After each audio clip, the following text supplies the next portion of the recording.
si la ley de medios es la madre de las batallas.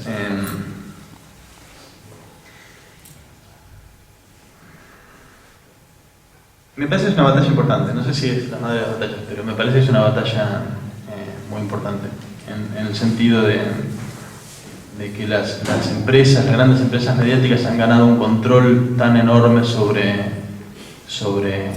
los elementos que tenemos a mano para construir nuestra propia imagen del mundo, de quiénes somos, de quiénes son los que nos rodean, que cualquier lucha que de algún modo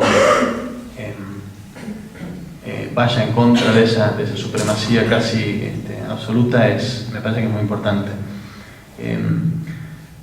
No me olvido, y retomando un poco lo que decía en la respuesta sobre los gobiernos progresistas en el espacio latinoamericano, no me olvido que esto es algo que no viene de este gobierno únicamente, o que haya empezado este año, o haya empezado con un enfrentamiento de Clarín y el gobierno. Me parece que detrás de esto también hay un trabajo de la historia previo, y particularmente, digo, como persona involucrada en lo que fueron las luchas del año 2001 y 2002, parte central de los reclamos de ese momento tenían que ver con el rol distorsionador de la realidad que estaban teniendo los medios de comunicación, ¿no? ¿Se acuerdan que una de las pintadas más célebres es nos mean y dicen que llueve, ¿no?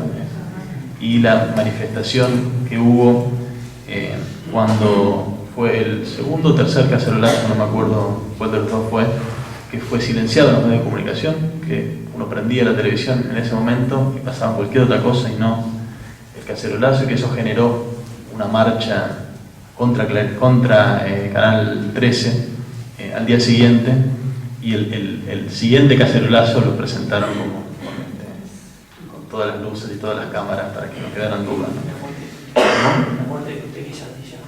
Y luego, por supuesto, sí, la muerte de Costequi y Santillán, tiempo después también fue escandaloso el lugar de los medios allí, de modo que, digamos, me parece que la erosión de la credibilidad de los medios es algo que es muy evidente, no viene de ahora, y también me parece que es muy evidente el hecho de que de diversas maneras tratamos de escaparnos de los medios todo lo que podemos. Digo, además de esa productividad que tienen los medios a la hora de formatear el modo que pensamos, también hay otra cosa que es cierto, que sabe la gente que estudia la comunicación, que es que cada vez las personas le creen menos a los medios, no solo en Argentina, es un fenómeno mundial. Cada vez las personas encuentran modos de acceder a información que no pasa por las grandes cadenas, y esto es algo que preocupa muchísimo a la gente que maneja esa cadena, ¿no? Que invierte fortunas en tratar de sostener esa imagen de credibilidad y de objetividad que no tienen ni merecen.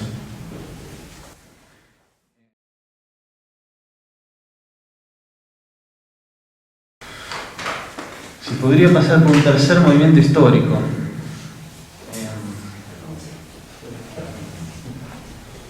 Me hace acordar a Alfonsín, y perdón si ofendo a alguien, pero Alfonsín no me caía muy bien, debo decir.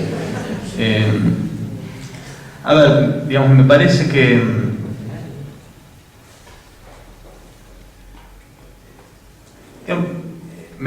por lo menos yo lo llamaría de otro modo, que volver a reconstruir lazos de solidaridad entre clase trabajadora y sectores medios, me parece que puede pasar, o por lo menos yo deseo que pase por un nuevo proyecto de emancipación humana.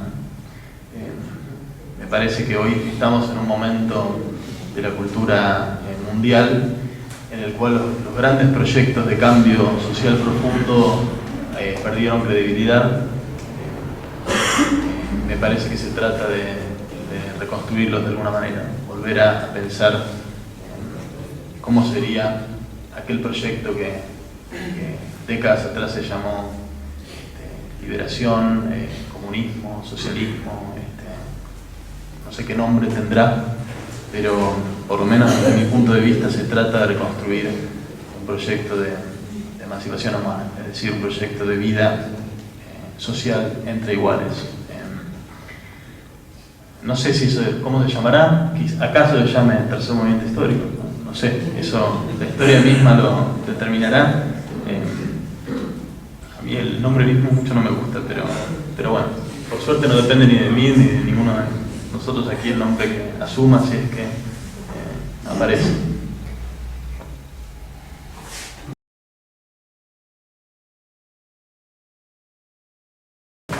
Arranco a partir de esta reflexión, si es dañino, si sirve o no sirve pensar que existe algo así como una clase media, si no es más bien un obstáculo para el análisis, para el pensamiento. Sí, me parece que es un obstáculo.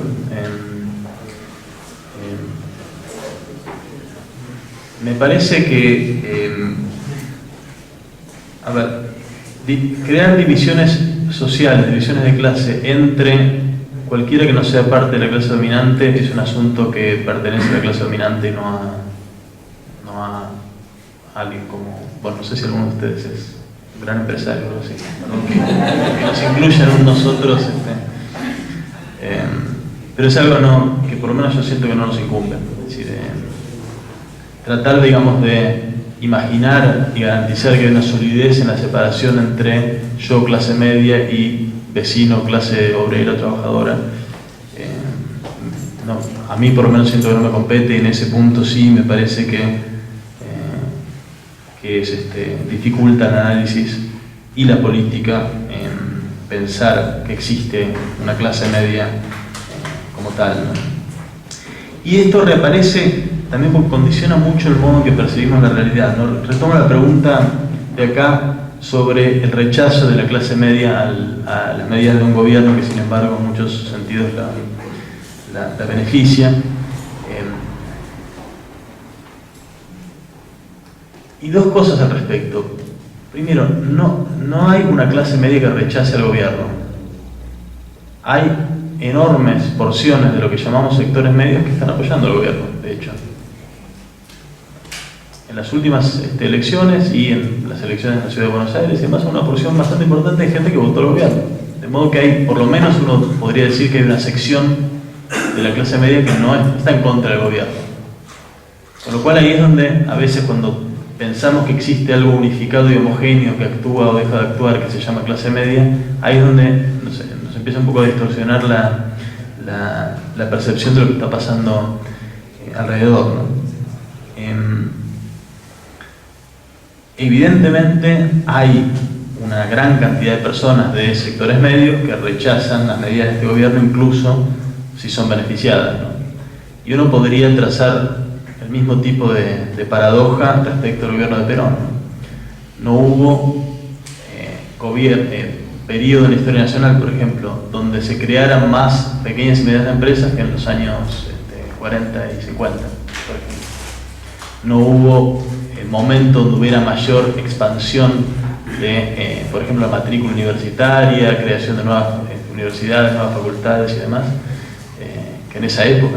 A los arquitectos les fue, con toda la obra pública que hubo, les fue fantásticamente bien en esos años.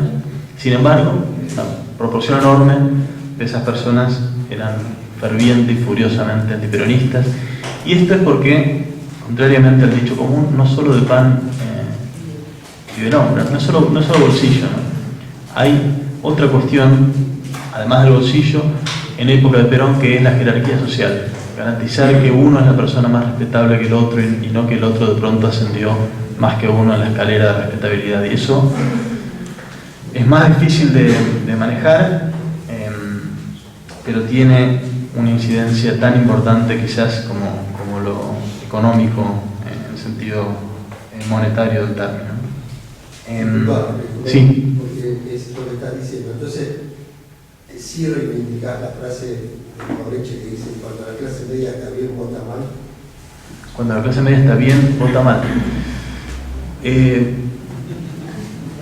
No, o sea, no reivindico ninguna frase que siga después de decir la clase media y haga una afirmación después de eso. Porque no viene toda la clase media y vota de una manera, ¿no? Son personas concretas que votan de maneras muy diferentes. Ahora sí, es cierto que la identidad de clase media impulsa o condiciona o presiona hacia determinado tipo de conductas. Eso es cierto, ¿no? Por ejemplo, digo, me parece que mucho del rechazo al gobierno que hay entre personas que son de sectores medios en la actualidad, mucho de ese rechazo tiene que ver con, bueno, mucho de eso con políticas malas y errores del gobierno, ¿no? Pero además de eso, me parece que buena parte de ese rechazo tiene que ver con una cierta, digamos, promesa incumplida de Néstor Kirchner, ¿no?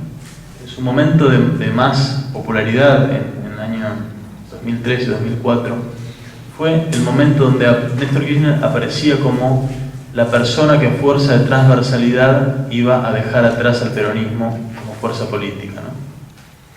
Era un peronista, pero que traía la promesa de acabar con el peronismo en esos años. Parte de su popularidad tenía que ver con eso, de hecho, con que representaba un horizonte de punto final respecto del pasado, y para mucha gente lo que había que sepultar de ese pasado era el peronismo como fenómeno histórico, ¿no? ¿Saben lo que pasó? Finalmente Kirchner volvió a recostarse en el aparato del PJ, y de hecho su discurso se volvió bastante más, con más uso de la liturgia peronista, los conceptos peronistas más tradicionales y demás, y hay en buena parte, por lo menos esa es mi opinión, del sentimiento anti-K, tiene que ver con que se esperaba que sepultara el peronismo y sin embargo siguió siendo peronista, ¿no?